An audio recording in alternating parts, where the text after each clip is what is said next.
So most four-year colleges are going to require a score from one of those two tests. If you're looking to go to Richard Bland or John Tyler, you don't necessarily have to take it to be admitted, but it may help in determining what level class you need to be go in once you enter into that university, that school. So the short answer is yes, depending on where you're going. I would recommend that you take the SAT or the ACT junior year. If you're going to wait until your senior year to take it, I would advise you take it as early as possible, so during the summer. That way you can get an idea. You can take the test more than once to get an idea of or see what your best score is going to be before applying to the college that you're trying to get into. So if you want to take the SAT, you're going to go to www.collegeboard.org. And if you want to take the ACT, you're going to go to www.act.org. Well, let me show you. So College Board, you don't have a sign in yet. Okay, so you're going to go to where it says right here for don't have an account, sign up. Okay, you're a student, so you're going to click on I'm a student. And then just complete all the information for College Board. And this also give you an account. This is for the SAT. If you want to sign up for the ACT, you're going to go to act.org, like I said, click register for the ACT. And then at the top it says, I have not taken the ACT before and I'm creating an account for the first time. You're going to click on that. And then you create your ACT account. So that's how you sign up. So essentially, each test is going to test you on the same material.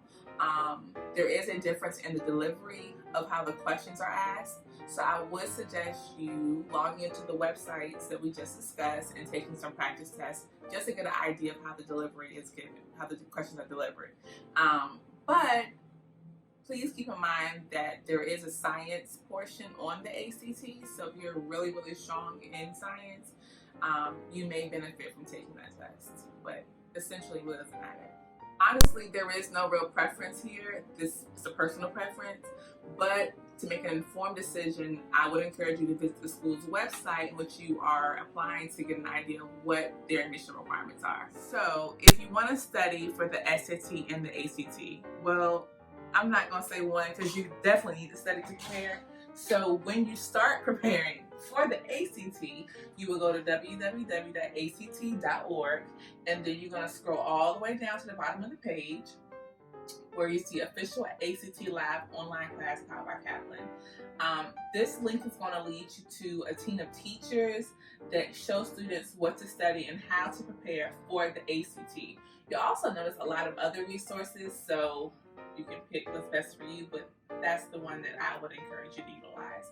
When trying to prepare for the SAT, you need to go to collegeboard.org. You can type in Khan Academy, that's Khan Academy, and then it'll send you to a link where you can start practicing. Khan Academy pretty much is an entire suite of a lot of information that is personalized to you. It's official, it's instant, and it's interactive to help you prepare for the SAT.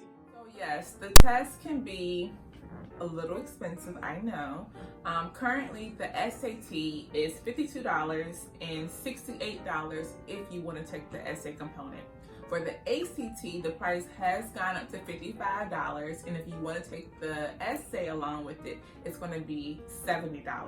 But don't you worry, there are a few ways so we can get you some waivers. You want to meet with your counselor overall to figure out what's the best way to pay for the SAT or the ACT. But if you qualify for free reduced lunch, you can waiver that way. If you are a first generation college student, you can also get a waiver for that as well. So ultimately, speak to your counselor and see what type of waivers you qualify for. So if you are looking to join one of the branches of the military, you will need to sign up to take the ASVAB. But you come to your school counselor and we can assist you with that. So the ACT will be administered here at Dinwiddie High School on October 24th. The SAT will be administered here at Dinwiddie High School on December 5th. The last day to register is November 5th. If you are interested in taking the ASVAB, that will be offered here on November 5th.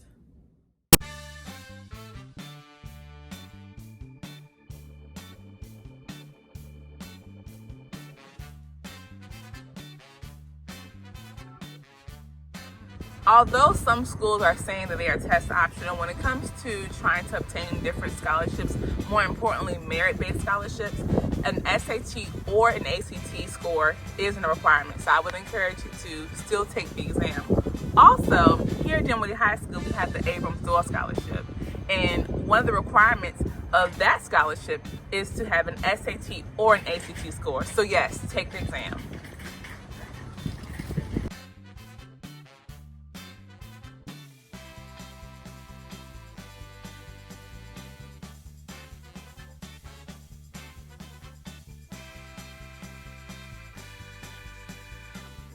Scores take about a month to come back after your test date. If you want to get them, you can just go onto www.act.org, and that's where you can get your ACT scores. If you would like to get your SAT scores, you're going to go to www.collegeboard.org. During the registration process, you should have identified which schools you want to receive your scores, so that happens automatically. You don't have to do anything for that. If you wait till after registration to identify which schools should receive your scores, there may be a fee.